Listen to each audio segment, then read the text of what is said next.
وَخُلِقَ الْإِنسَانُ ضَعِيفًا، اور انسان کو تو اللہ نے کمزور پیدا کیا. یہ حقیقت بات ہے. انسان کے پاس صرف ایک چیز ہے جو اس کو سب پہ بھاری کر دیتی، وہ عقل ہے. باقی ہماری جتنی کیپیبلٹیز ہیں نا وہ جانوروں سے بہت کم ہے. ہاتھی جو ہے نا وہ زمین پہ پاؤں مار کے نا 40 کلومیٹر دور تک نا کمیونیکیشن کر لیتا ہے دوسرے ہاتھی کے ساتھ. 40 کلومیٹر. کتے کی سونگنے کی حساب دیکھ لیں. عقاب کتنے کلومیٹرز اوپر سے اپنا شکار نیچے دیکھ لیتا ہے. تو آپ جانوروں کو ذرا کنسیڈر کرنا شروع کریں، بندہ پریشان ہو جاتا ہے. تو جانوروں کو آپ کسی بھی جانور کی اگر خوبیاں گننی شروع کریں تو بندہ حیران رہ جاتا ہے. اچھا یہ جانور بھی تو بیمار ہوتے ہیں، ان کو بھی زخم ہوتے ہیں، ٹھیک ہو جاتے ہیں. اور کپڑے اللہ نے ایسے دیے ہیں ان کو کہ بدلنے کی بھی ضرورت نہیں ہے. ہمیں تو کپڑے دھونے پڑتے ہیں، نئے پہننے پڑتے ہیں. اللہ نے پر دیے ہیں، وہ خود بخود ٹوٹتے ہیں، نئے اگتے ہیں.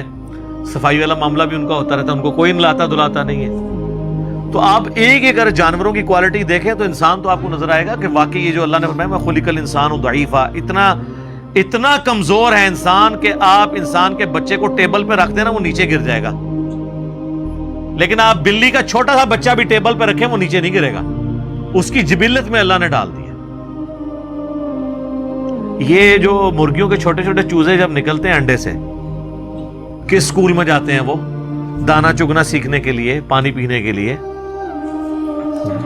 اور جب چیل آتی ہے تو وہ اپنے ماں کے پروں کے نیچے آتے ہیں. ان کو کس نے یہ ساری چیزیں سکھا دی ہیں؟ یہ اللہ تعالیٰ نے ان کی جبلت میں، انسٹنکٹ میں ساری خوبیاں ڈال دی ہیں. اور انسان کو صرف ایک چیز ہے، وہ عقل، جس کی وجہ سے اس نے سب کو قابو کیا ہوا ہے. ادروائز انسان کی اپنی جو کیپیبلٹیز ہے نا وہ جانوروں کے مقابلے پہ بہت کم ہے. انسان بہت کمزور ہے، جانوروں سے ڈر جاتا ہے. لیکن عقل دیکھیں آپ کے، عقل کی وجہ سے اتنے بڑے بڑے ہاتھی، شیر ان کا شکار کر لیتا ہے. اگر ان کے پاس بھی وہی عقل ہو تو زمین پہ انسانوں کو نہ زندہ رہنے دیں. ہاں جی جناب، بس وہ آپ ایک عید قربان پہ صرف ایک ہی بیل ذبح کریں کہ باقی بیل پھر آپ کو ذبح کریں. ان کے سامنے ذبح ہو رہے ہوتے ہیں، پھر اگلا پکڑ کے آپ لاتے ہیں، ذبح کر دیتے ہیں آپ. ورنہ اگر وہ یہ دیکھ لیں کہ یہ اس کا کیا مطلب ہے جو ان کے ساتھ ہو رہا ہے، ہمارے ساتھ بھی ہونا ہے، تو آپ بیل میں جتنی طاقت ہے آپ اس کو گرا سکتے ہیں اگلے بیل کو. انسان اپنی عقل کی وجہ سے چل رہا ہے لیکن ہے کمزور. وَمَن يَفْعَلْ ذَلِكَ عُدْوَانًا وَظُلْمًا، اور جو کوئی سرکشی اور ظلم کرتا ہے، فَسَوْفَ نُصْلِيهِ نَارًا، تو ہم عنقریب اسے آگ میں داخل کریں گے. وَكَانَ ذَلِكَ عَلَى اللَّهِ يَسِيرًا، اور یہ اللہ تعالیٰ کے اوپر بڑا آسان ہے. یہ قیامت مضمر ہے اس جملے میں کہ اللہ پہ یہ بڑا آسان ہے کسی کو آگ میں پھینکنا. اس کا مطلب آپ کو پتا ہے؟ آگ میں تو ہمارے لیے بھی آسان ہے، اگر آپ پاس اختیار ہے تو آپ پھینک دیں گے. یہ بیسیکلی اس نظریے کا رد ہے جو آج کل ایک ماڈرن ایج میں بہت بڑا فتنہ چل رہا ہے کرسچنز کی طرف سے. وہ کہتے ہیں جی مسلمانوں کا خدا جو ہے نا وہ عذاب کی ہمیشہ وعیدیں سناتا ہے اور ہمارا خدا تو آل لونگ ہے.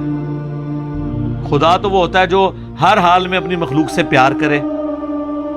تو اس میں تو ظاہر یہ آیت نہیں بیٹھتی کہ جی اللہ پہ بڑا آسان ہے کسی کو آگ میں پھینکنا.